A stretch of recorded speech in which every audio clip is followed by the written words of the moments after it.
Assalamualaikum warahmatullahi wabarakatuh. Saya Widyasari Andini dari Prodi Manajemen akan mempresentasikan materi tentang koperasi. Langsung saja kita ke penjelasannya. Definisi koperasi. Menurut Undang-Undang Republik Indonesia Nomor 17 Tahun 2012 tentang Perkoperasian, Bab 1 Pasal 1 menjelaskan koperasi adalah badan hukum yang didirikan oleh orang perseorangan atau badan hukum koperasi dengan pemisahan kekayaan para anggotanya sebagai modal untuk menjalankan usaha yang memenuhi aspirasi dan kebutuhan bersama di bidang ekonomi, sosial, dan budaya sesuai dengan nilai dan prinsip koperasi. Landasan, asas, dan tujuan koperasi. Lembaga koperasi didirikan dengan berlandaskan pada Pancasila dan Undang-Undang Dasar Negara Republik Indonesia tahun 1945. Dengan asas adalah kekeluargaan.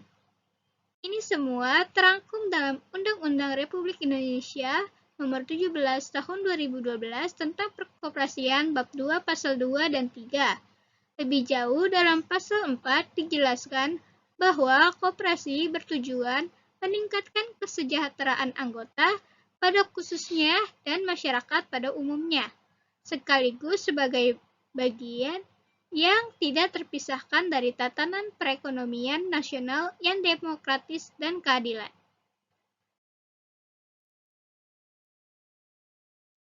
Nilai dan prinsip koperasi.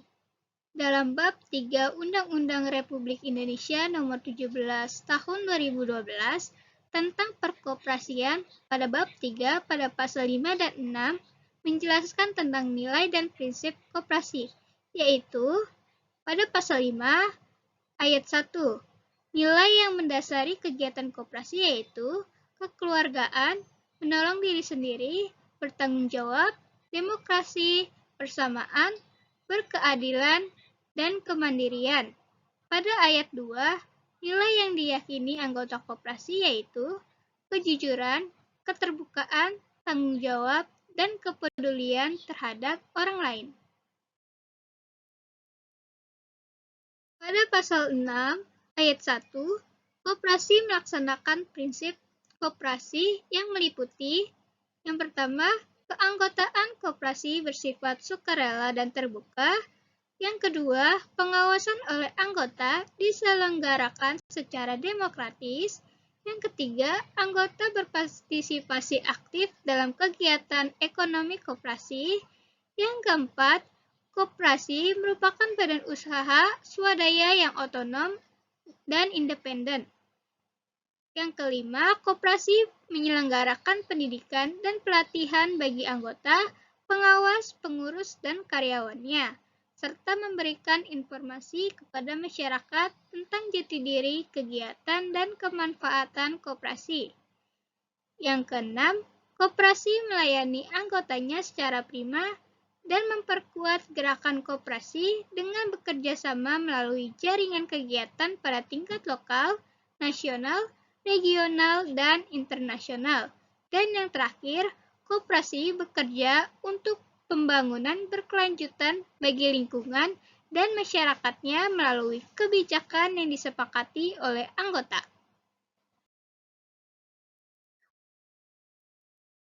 Pada ayat 2, prinsip koperasi sebagaimana dimaksud pada ayat 1 menjadi sumber inspirasi dan menjiwai secara keseluruhan organisasi dan kegiatan usaha koperasi sesuai dengan maksud dan tujuan pendiriannya. Jika kita melihat bagaimana prinsip koperasi di atas, maka jelas koperasi adalah sebuah lembaga yang memegang prinsip kekeluargaan yang kuat. Dengan begitu, setiap mereka yang menjadi anggota koperasi akan mampu saling menumbuh kembangkan sikap kebersamaan dan kekeluargaan yang tinggi, atau dengan semboyan, senang sama-sama dirasa dan susah sama-sama ditanggung.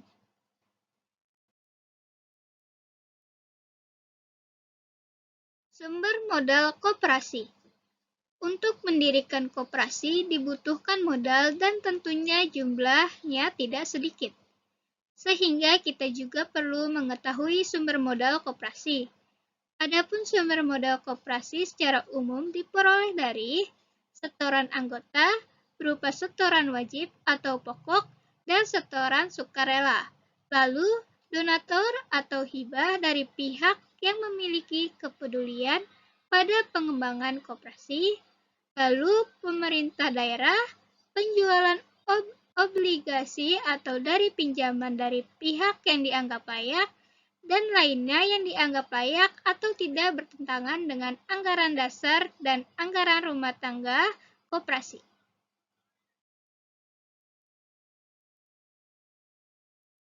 Jenis koperasi. Dalam praktiknya, koperasi memiliki jenis yang berbeda-beda sesuai dengan ruang lingkup aktivitas koperasi itu sendiri. Artinya, berbagai jenis koperasi tersebut didirikan bertujuan untuk membantu memecahkan problem masyarakat dari berbagai masalah yang mereka hadapi, yang bisa saja setiap orang memiliki masalah berlainan. Jenis-jenis koperasi yang ada dan berkembang dewasa ini adalah yang pertama, koperasi produksi, yang kedua, koperasi konsumsi, yang ketiga, koperasi simpan pinjam, dan yang keempat, koperasi serbaguna. Tujuan utama pendirian koperasi untuk membangun kesejahteraan para anggota koperasi. Artinya, ketika ada anggota koperasi yang memiliki usaha yang bergerak dalam bidang produksi, maka koperasi produksi atau koperasi produsen memiliki tugas dan fungsi untuk membantu mengembangkan usaha produksinya. Seperti usaha produksi telur bebek, maka koperasi produksi harus membantu mengembangkan usaha produksi telur bebek tersebut menjadi terkenal dan laku di pasar. Sehingga otomatis dengan meningkatnya penjualan telur bebek tersebut akan menyebabkan kesejahteraan anggota koperasi akan mengalami peningkatan.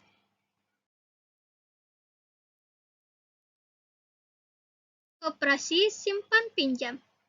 Koperasi ini didirikan atas dasar keinginan membantu para anggota untuk memperoleh pinjaman dengan persyaratan yang lebih mudah dan sederhana dibandingkan jika ia meminjam ke perbankan atau lembaga non-keuangan lainnya. Artinya, koperasi simpan pinjam bisa menjadi alternatif solusi yang paling tepat dan cepat. Secara aturan pendirian koperasi simpan pinjam, jika kita merujuk pada Undang-Undang Republik Indonesia Nomor 17 Tahun 2012 tentang Perkoperasian, tepatnya pada bab 10 pasal 88, dijelaskan bahwa koperasi ini didirikan harus ada izin dari menteri. Salah satu tujuannya adalah agar ada semacam kontrol yang lebih ketat agar tidak sembarang pihak dengan mudah mendirikannya, terutama untuk menghindari terjadinya masalah di kemudian hari yang tidak diinginkan, seperti bangkrut, kredit macet, tagihan dari pihak penabung atau penyimpan dana, dan lain sebagainya. Seperti jenis koperasi yang lain, maka koperasi simpan pinjam ini juga memiliki berbagai bentuk kegiatan, yaitu menghimpun dana dari anggota, memberikan pinjaman kepada anggota, dan menempatkan dana pada koperasi simpan pinjam sekundernya. Adapun yang dimaksud dengan koperasi simpan pinjam sekunder pada pasal 91 ayat 2 dijelaskan sebagai berikut. Koperasi simpan pinjam sekunder sebagaimana dimaksud pada ayat 1 dapat menyelenggarakan kegiatan simpan pinjam antar koperasi simpan pinjam yang menjadi anggotanya, manajemen risiko, konsultasi manajemen usaha simpan pinjam, pendidikan dan pelatihan di bidang usaha simpan pinjam, standarisasi sistem akuntansi dan pemeriksaan untuk anggotanya, pengadaan sarana usaha untuk anggotanya, dan atau pemberian bimbingan dan konsultasi.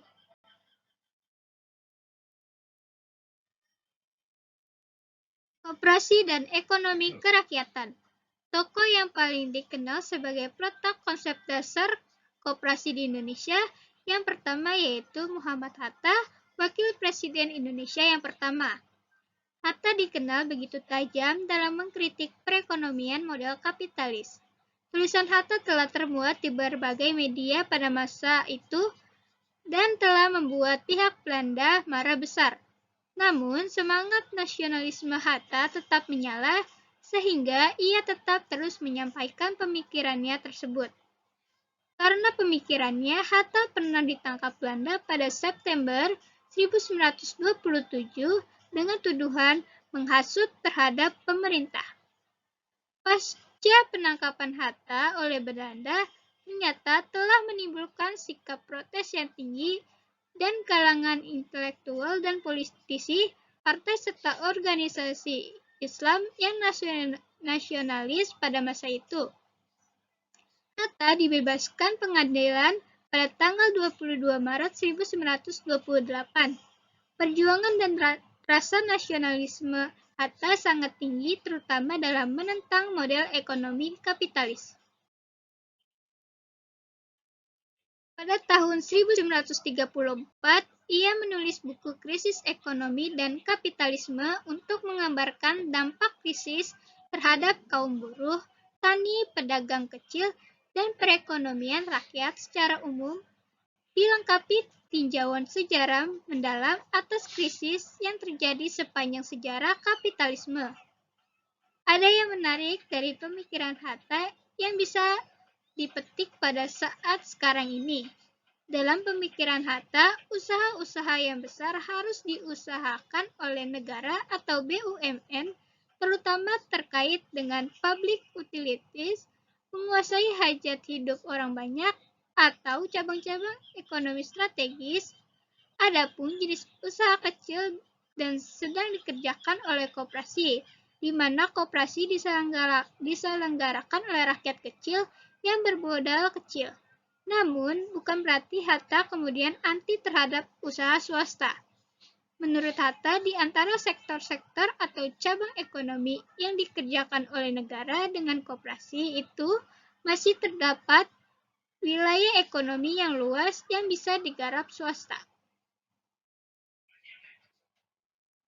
Salah satu tujuan terbentuknya ekonomi kerakyatan agar bangsa Indonesia memiliki kemandirian ekonomi secara totalitas, dan itu pula yang diinginkan oleh Hatta.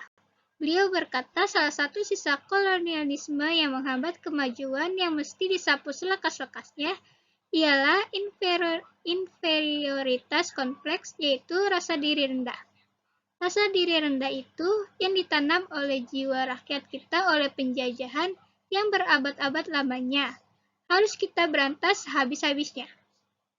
Dan koperasi dianggap sebagai pendukung ekonomi yang tetap dan eksis semenjak dahulu hingga sekarang. Bahkan ketika krisis moneter tahun 1997 atau 1998 dan menyebabkan berbagai usaha mengalami kegoncangan bahkan kebangkrutan, namun koperasi dan usaha ekonomi kreatif lainnya tetap bisa bertahan, termasuk mampu melewati masa-masa sulit. Kondisi dan kemajuan pada masa lalu itu telah menginspirasi banyak pihak bahwa koperasi bisa menjadi salah satu contoh untuk dikaji serta diaplikasikan secara lebih komprehensif pada berbagai daerah di Indonesia.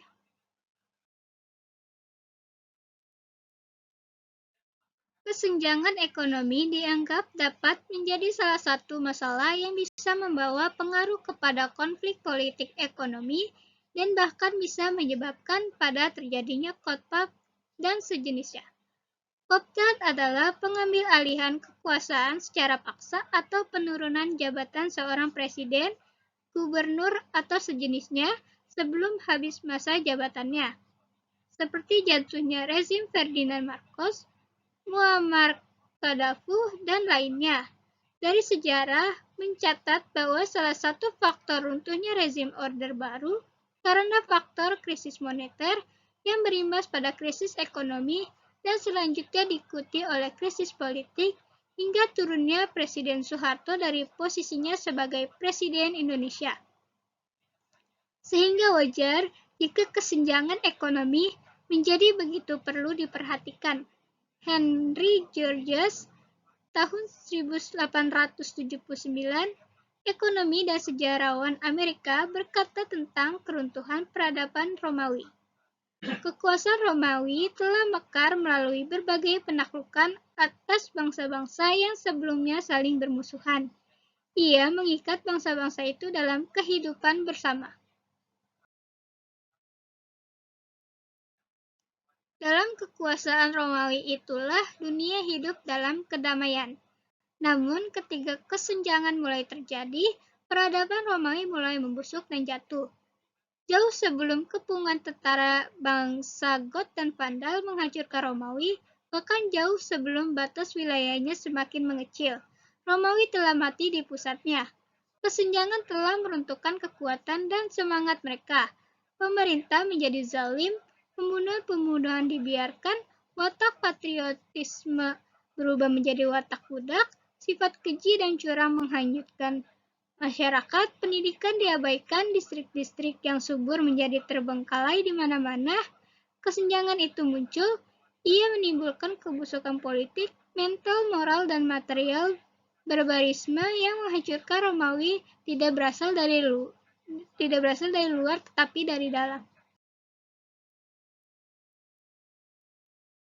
Sekian dari apa yang bisa saya sampaikan. Bila ada salah kata, mohon untuk dimaafkan. Wassalamualaikum warahmatullahi wabarakatuh.